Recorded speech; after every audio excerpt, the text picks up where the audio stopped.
Beralih ke sorotan lain, Saudara, penyidik Kejaksaan Agung menetapkan 9 tersangka baru dalam kasus dugaan korupsi tata kelola minyak mentah dan produk kilang di PT Pertamina. 9 tersangka, salah satunya adalah pengusaha importir minyak Muhammad Riza Khalid.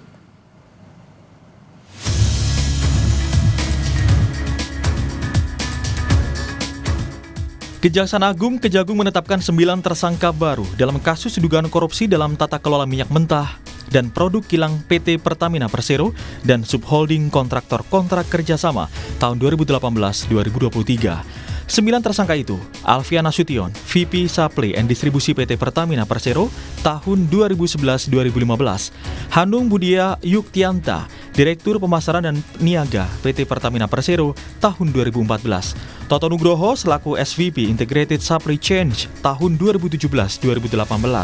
Selain itu ada Dwi Sudarsono selaku VP Crude and Product PT Pertamina Persero 2018-2020. Arif Sukmara selaku Direktur Gas Petrochemical and New Business PT Pertamina International Shipping.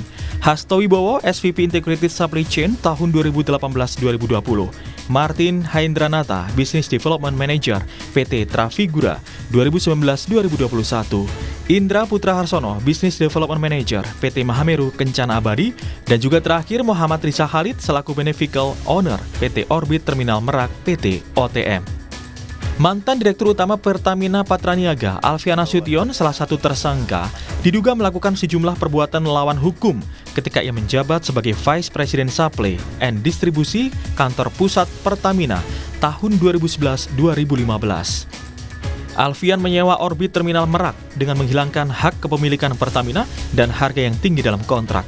Alfian bersama dengan tersangka Hanung Budia Yuktianta selaku Direktur Pemasaran dan Niaga PT Pertamina melakukan proses penunjukan langsung kerjasama sewa terminal bahan bakar minyak BBM Merak secara melawan hukum. Padahal pada kontrak awal terdapat klausul yang menyatakan setelah 10 tahun sewa, PT OTM akan menjadi aset Pertamina. Kejaksaan Agung menyatakan total kerugian negara dalam kasus korupsi Pertamina mencapai 285 triliun rupiah. Kerugian itu meliputi kerugian keuangan negara dan kerugian perekonomian negara. Dugaan tindak pidana korupsi dalam tata kelola minyak mentah dan produk kilang pada PT Pertamina Persero Subholding dan kontraktor kontrak kerjasama tahun 2018 sampai dengan tahun 2023. Bahwa kerugian perekonomian negara dan keuangan negara berdasarkan hasil penghitungan yang sudah pasti dan nyata jumlahnya, ya, itu totalnya 285 triliun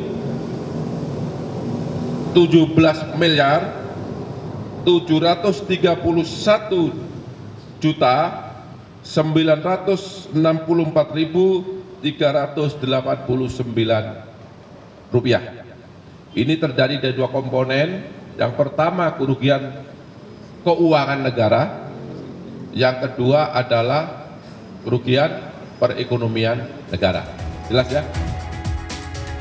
Seperti diketahui, penyidik Kejaksaan Agung telah memeriksa 273 saksi dan 16 ahli dalam perkara ini. Total ada 18 tersangka dalam kasus ini. Ke-9 tersangka tahap pertama akan segera disidangkan karena berkas perkara sudah di tangan Jaksa Penuntut Umum.